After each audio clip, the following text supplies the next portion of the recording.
everyone, so today I wanted to make a video about helpful tips if you are training for a specific race, whether it's a 5K or a 10K or maybe a half marathon or a full marathon. So some background about me: I ran track in high school. I ran the 200-meter dash as well as the 4x200, and sometimes I think I ran the 4x100. And then also in college, I ran track for about 2 years. I walked on the team with a couple other girls. It was a great experience. I was craving having that team again. You know, you're in high school, you participate in sports, and then you get to college and you miss that. At least I did. So I was able to run the 400, which was very difficult. If my coaches are watching, yes, it was hard, but it got me out of my comfort box. And I also did the 200-meter dash. And then after college is really when I started to become interested in longer distances, and that's when I was really intrigued by the idea of running a half marathon. So I ran my first full marathon in October of 2010, and that was in Mankato, Minnesota. And then I ran a half marathon the following year, and then I also ran the full marathon in Twin Cities in 2012.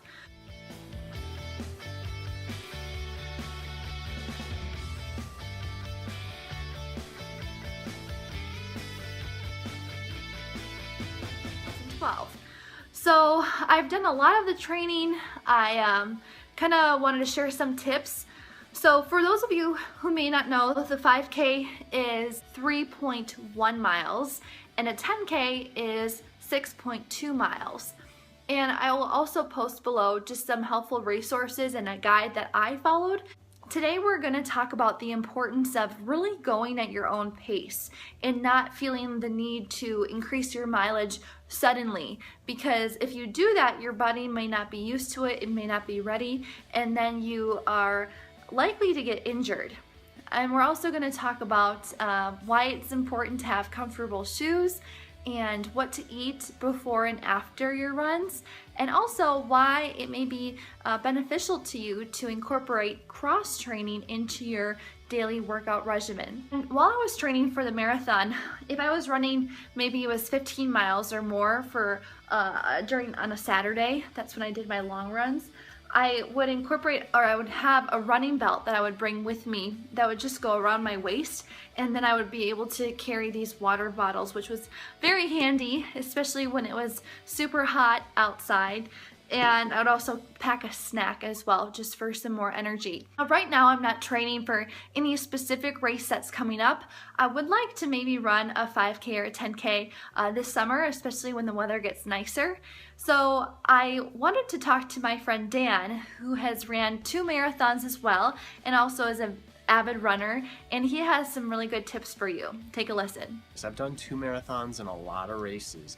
You gotta have comfortable shoes, and it's different for everyone. So maybe go to a running store and they'll watch you either walk or run and get you fitted with some comfortable ones. You might have to spend a little money, and it's really worth it because it can prevent injury.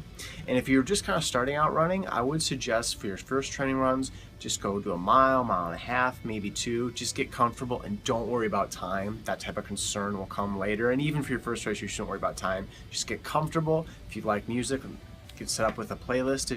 When you're really starting to feel some comfort with what you've already been doing and you're not feeling any aches or pains, you listen to your body and listen well. You'll know when something's not quite right. So once you're feeling that, you might need to dial back a little bit or not do as much. But once you're getting to a rhythm, feeling good, and you're feeling like you can keep going, well, by all means go. But don't underestimate the value of rest when training. That's huge. And you might feel like I need to be training crazy hard and just pedal to metal. No, your body really needs that. So take advantage of that and really just listen to your body, because it's going to tell you, it's going to give you the hints where to go. What do you typically eat before you go for runs, or what do you suggest? This is not an exact science, but I like carbs before, protein after, So good carbs, right? You want to get whole grains, Nuts do not have a lot of carbs, so I don't like to do that beforehand. Fruits are really good ahead of time, so a whole grain, fruit, veggie, something along those lines beforehand. And I don't like doing any dairy beforehand. It gets an upset stomach. Afterwards, I almost always drink milk because it's got a ton of protein. It's like an actually good for you version of Gatorade. It's a really good kind of a post-workout mix. I'll do yogurt sometimes. It's just anything with protein, dairy, or milk product that can get me in my body after the workout. So carbs before, good carbs, doesn't mean like gummy bears or white bread, but like whole grains, fruits, veggies, and then the proteins afterward is kind of what I like to do. And I'll do water beforehand and then the milk afterwards. Otherwise I get an upset stomach. Does it matter chocolate milk or regular milk? I've heard them say, experts say that some of the best post-workout drinks are chocolate milks because they've got sugar, they got protein, they got the calcium. Stretching thing is big. I have actually, through overtraining and maybe not stretching enough, I've hurt my iliotibial bands, which it feels like it's on your knee on the side, but it's actually the longest muscle in your body. It runs up to your leg. And I've done a really poor job of stretching that. So I've had to do a lot more of that recently and listen to my body and not run as much as I'd like to. So yeah, I like to really do that. You can Google some quick exercises that are really easy, but I think it's essential. I mean, it's so easy to pull or strain something and then you're out for way too long.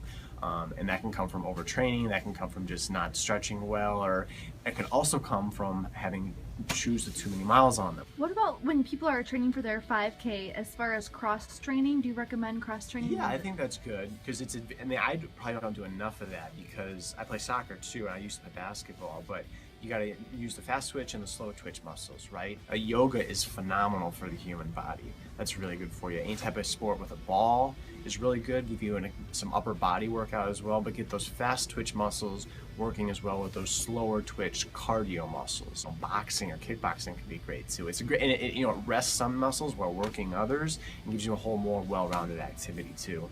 But biking and swimming are great too. Swimming is one of the best workouts you can do. Awesome. Anything else you want to add, Dan? I think we're about set. Good luck, everyone. Let me know how it goes. It's very exciting. I remember the days when I was not doing any races at all, and now I'm like an addicted runner. So good luck.